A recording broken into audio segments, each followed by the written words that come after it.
नमस्कार दोस्तों, भारत होम्योपैथी के यूट्यूब चैनल पर आपका स्वागत है। आप मुझे ऐसे देखकर थोड़ा अचरज में होंगे, थोड़ा कंफ्यूज होंगे कि मैं आज ऐसे क्यों बैठा हूं। तो मैं आपको बता दूं, आज की वीडियो किडनी पेशेंट्स के लिए बहुत खास रहने वाली है।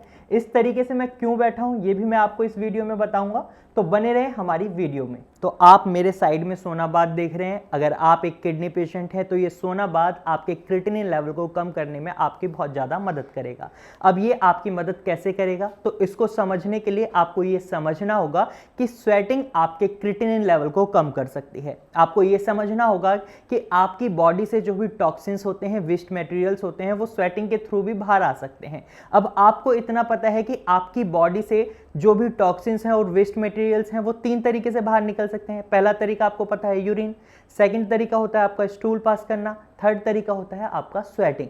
तो स्वेटिंग की अगर हम बात करें तो स्वेटिंग आपकी बॉडी से सॉल्ट को बाहर निकालती है। सेकंड, आपकी बॉडी में जो भी एक्सेस वाटर होता है उसको बाहर निकालती है। थर्ड, यूरिया को बाहर निकालती है। और फोर्थ है क्रिएटिनिन को भी बाहर निकालती है। तो जब भी आप स्वेटिंग करते हैं या आपको जब भी पसीना आता है तो आपकी बॉडी में इन टॉक्सिन्स की अमाउंट खुद ब खुद कम हो जाती है, ये बॉडी से बाहर निकलने लगते हैं।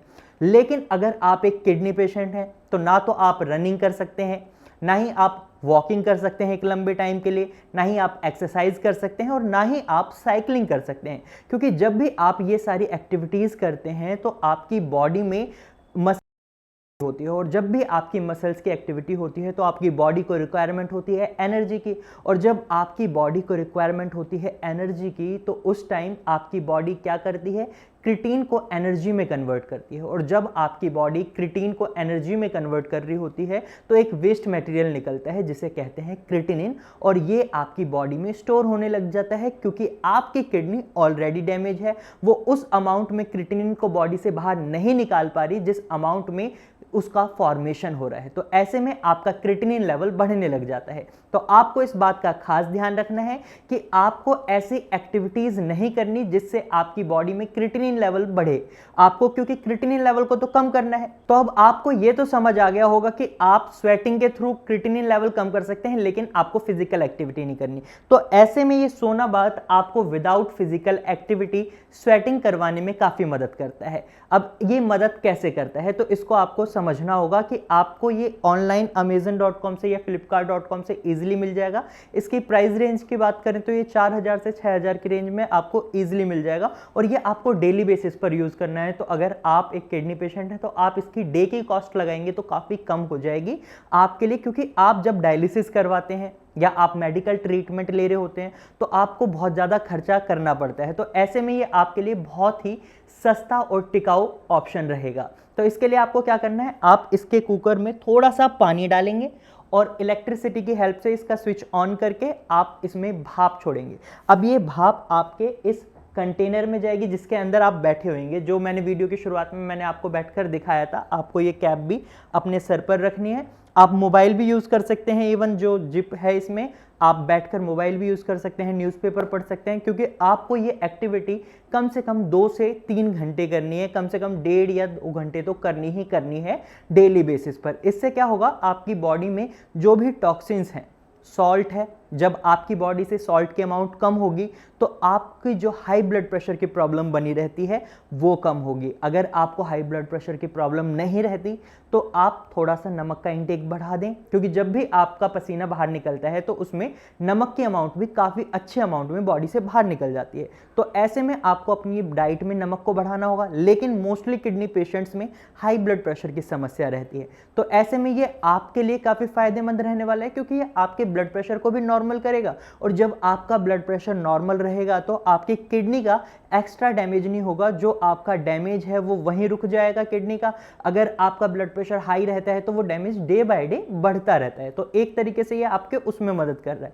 वहीं ये आपकी बॉडी में से क्रिएटिनिन और यूरिया को बाहर निकाल रहा है। यूरिया की बात करें तो जो भी यूरिया आपके यूरिन के थ्रू बॉडी से बाहर निकलता है, पसीने के थ्रू आप उसके 50 टाइम्स ज़्यादा यूरिया को बाहर निकाल सकते हैं। और क्रिएटिनिन भी आपकी बॉडी से पसीने की मदद से काफ़ी अच्छी अमाउंट में, तो नहीं कह सकते हम कि बाहर निकलता है, लेकिन एक माइनर सी अमाउंट में बाहर निकलता है। अब आप जब डेली बेसिस पर इस एक्टिविटी को करेंगे तो ये छोटी छोटी सी अमाउंट आपको एक बड़े विजिबल रिजल्ट में दिखेगी। अगर आप एक डायलिसिस पेशेंट हैं तो ये सोना बाथ आपके डायलिसिस को भी कम करवा सकता है। अगर आप वीक में 3 बार डायलिसिस ले रहे हैं या 2 बार डायलिसिस ले रहे हैं तो ये आपके उस टाइम को कम कर सकता है। हो सकता है अगर आप वीक में 3 बार डायलिसिस ले रहे हैं तो ये आपके डायलिसिस के टाइम ड्यूरेशन को 2 बार कर दे या 1 बार कर दे। क्यों? क्योंकि जब आप इसे डेली बेसिस पर करेंगे तो ये भी आपकी बॉडी में डायलिसिस मशीन की तरह काम कर रहा है। ये भी आपकी बॉडी से यूरिया और क्रिएटिनिन को बाहर निकाल रहा है। वहीं जब आप डायलिसिस करवाते हैं तो क्या होता है, आपकी बॉडी से प्रोटीन भी बाहर निकलता है, विटामिन भी बाहर निकलते हैं, मिनरल्स भी निकलते हैं, वहीं क्रिएटिनिन, यूरिया भी बाहर निकलते हैं। लेकिन आपकी बॉडी को इन 3 चीज़ों की जिनकी ज़रूरत होती है, प्रोटीन की, मिनरल्स की और विटामिन की, ये भी बॉडी से बाहर निकलते हैं। वहीं जब आप स्वेटिंग करते हैं तो आपकी बॉडी में मिनरल्स की कमी नहीं होती, प्रोटीन की कमी नहीं होती और विटामिन की कमी नहीं होती। तो ऐसे में ये सोना बाथ आपके लिए काफ़ी बेनिफिशियल रहने वाला है। वहीं अब आप ये समझिए कि जब भी आप साइकिलिंग करते हैं या एक्सरसाइज करते हैं तो आपको वीकनेस भी आती है, लेकिन जब आप सोना बाथ लेते हैं तो आपको ना तो वीकनेस आती है और विदाउट वीकनेस ये आपके क्रिएटिनिन को और यूरिया लेवल को कम करता है, नॉर्मल रेंज में लाता है। जब भी आप स्वेटिंग करते हैं तो आप हेल्दी भी महसूस करते हैं क्योंकि आपको कोई वीकनेस नहीं हो रही, आपकी बॉडी से जो भी टॉक्सिन्स हैं वो बॉडी से बाहर निकल रहे हैं।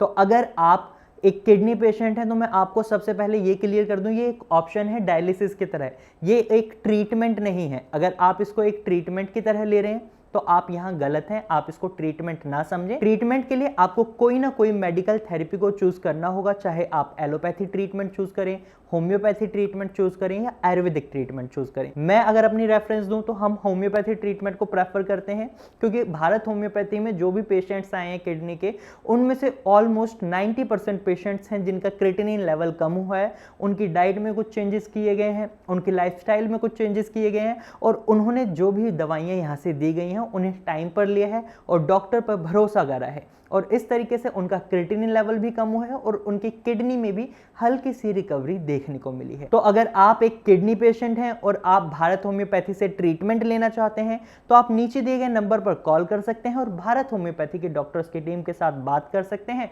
उनसे एक कंसल्टेशन ले सकते हैं।